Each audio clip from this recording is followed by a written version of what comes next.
Get him, Simba. Get him, Simba. Get him, Nala.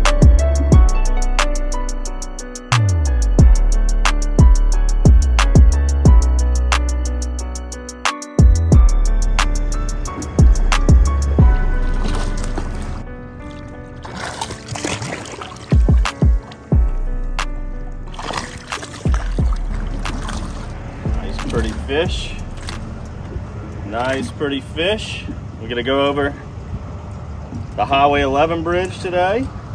Went over plenty of trestle videos earlier this year on DockSide TV. And when it's bridge season, that means it's bridge season.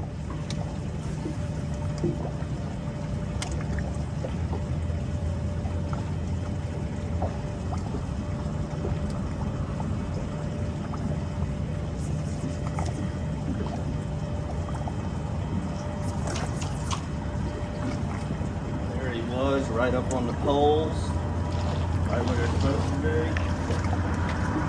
Nice, beautiful trout.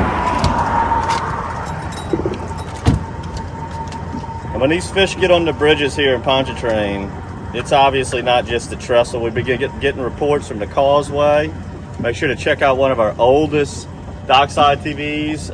You know, we've been showcasing fishing the twin span. We showed plenty of trestle episodes. We showed an episode on the 90 bridge earlier this year. When the fish get onto the bridges, they pretty much get to all of them. We were even over there by the Seabrook area earlier, a few weeks back. They had fish there. When they get on these bridges though, each one is better on certain tides, certain wind directions.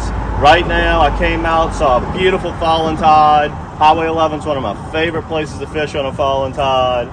And it's yielding some pretty nice fish right now. Whenever fishing the 11 bridge,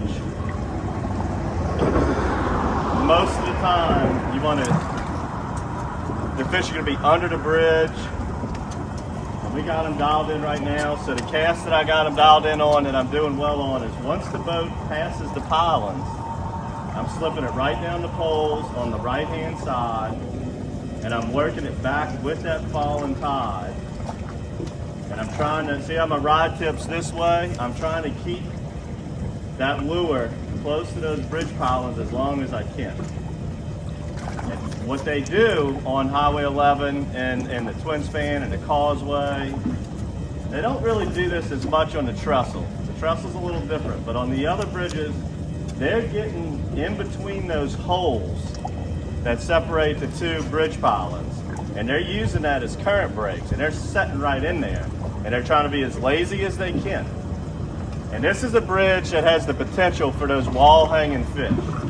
If you look at our, we shot a video last year, right around this time, fishing the Highway 11 bridge, and we caught one over 6 pounds, which is one of the biggest trout I've caught in a long time. And 90% of my big trout in Pontchartrain in my life have came off this bridge. I don't know why this one yields the bigger ones, but they do. It does. And that's how, oh, there he was. That's where they like to hang out, is in between those bridge pilings. So now that the boat's sliding this way a little more, it's good. There's a chance I can get a bite here, but I'm not really at the right angle.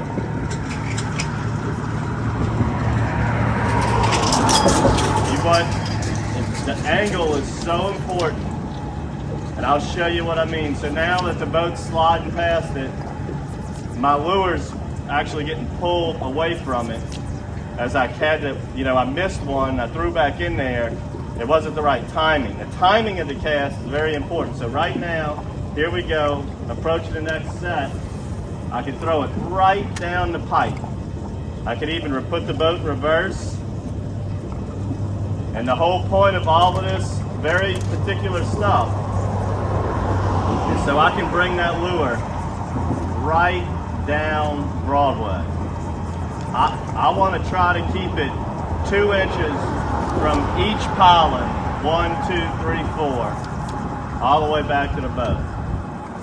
And sometimes the fish will be off the bridge a little piece, so you can keep the boat off a hair.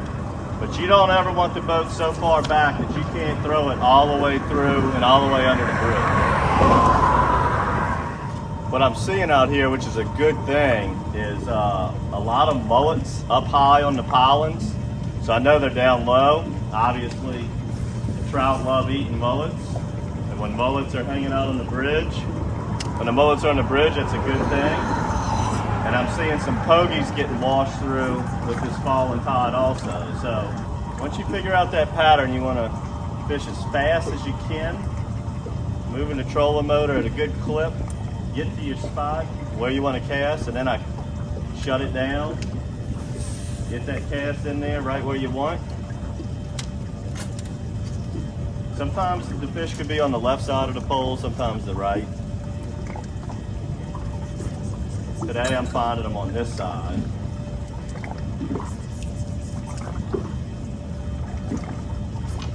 Oh, there he was. He thumped it, boy. I'm gonna back it up a little bit here, try to get another cast in there. Come on, baby, hit it here.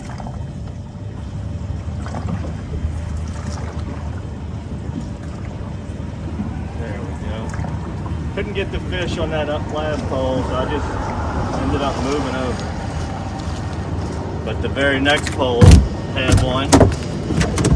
Right now I'm using a green hornet. My puppies are trying to get that fish. Get them, pups. Using a green hornet, that's what I had tied on, but I'm gonna switch to the tiger bait as this water's a little stained. Got the Pearl River in it some. Little stain. Gonna switch to that tiger bait, put that in action, see if these silver wonders will eat up on that. Alright, so I'm gonna pull the hornet off. That caught a few for us. They were kind of short striking me a lot. I was missing a few. Let's see if this can entice more bites. This is our tiger bait. This is by far my favorite dirty water color. Now the water is definitely not dirty, but it is not crystal clear. It's a little stained. Pearl River was real high about 2 weeks ago. It's back to a good level now, but it has fallen out. And where it falls out is obviously in the Bourne and Pontchartrain. So there's a little bit in here now, but the fish aren't really minding, and they're really biting pretty good underneath the bridge here. So as I come up to this pole, so you can see this is the cast you want to make. You want to just be able to, you got to be able to roll cast to get it underneath the bridge. I'm going to throw it underneath, then I'm going to switch my rod tip to the left hand side. That way the line stays closer to the bridge. Again, that retrieve back, just try to keep it as close to the bridge poles as you can at all times.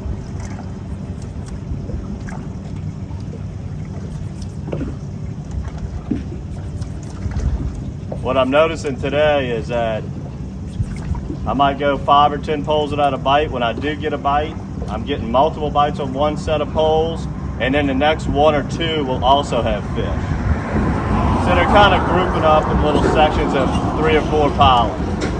That's very, very typical.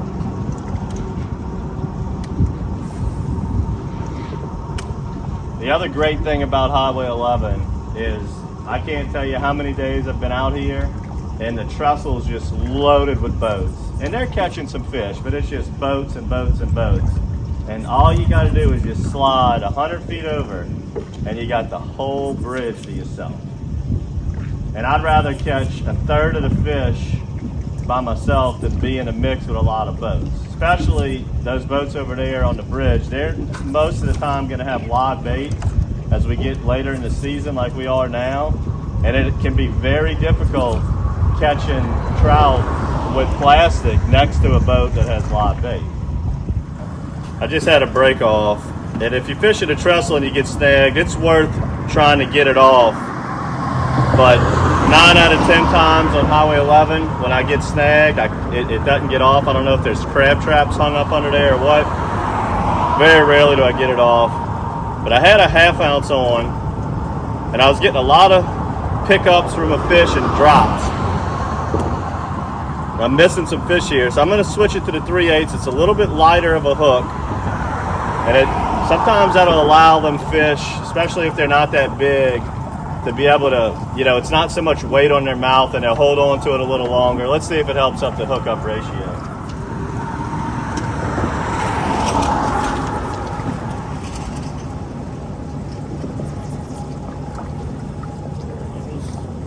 bites are coming so close to the same spot every time.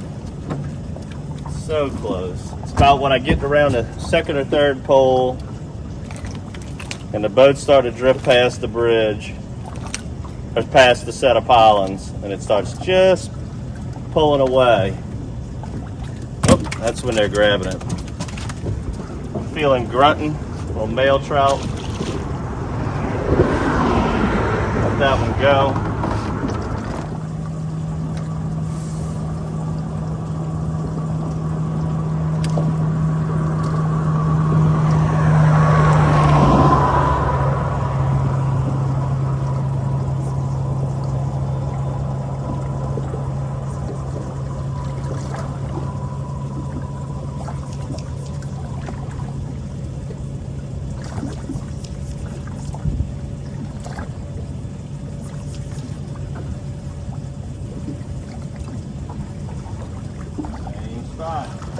Same spot every time. Got him patterned. Got him patterned. What you doing? Get him, Simba. Get him, Simba. Get him, Simba. Get him, buddy. Get him. Get him. Get him, buddy. And my little pups are going crazy. My little pups are going crazy. I don't know if y'all remember my old dogs, Drake and Reggie. We lost Drake. Reggie snips at the kids, so we had to give him to grandma.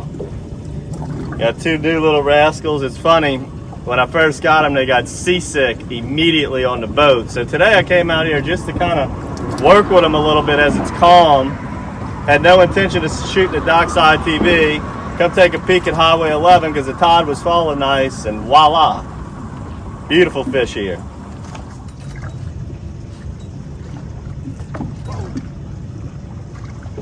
Good one here. Whoa. Come on up in here, baby. That's a good one to end it. Come on, Simba. Leave my fish alone, buddy. Leave my fish alone. Whoa. Just fell off the boat there. That one just knocked off my tiger bait right here, which is what will be in this month's Matrix bait box. We started off with the Green Hornet as it was still tied on from our last Seabrook trip, where we were also catching some big mules like this over there. Hope you enjoyed this episode, learning how to properly approach the Highway 11 bridge. We've showed how to approach the twin span, the 90 bridge, when to hit that, obviously the trestle, different ways to fish the trestle. What we showed you here on the Highway 11 bridge, and then we also showed you the foot of the twin span, the old twin span. Take that knowledge, take what we show you on there, bring that to the causeway if you live over there in Mandeville, Kenner, Metairie, that side of the lake. These big beauties are hanging out over there too. Use this technique, Matrix Shads, subscribe to the monthly bait box, subscribe to all of our, subscribe to our DockSide TV to see all of the videos that we've had on fishing all of these places and different techniques out here in Lake Pontchartrain, guys. I hope you enjoyed this one. Until next time, good fishing.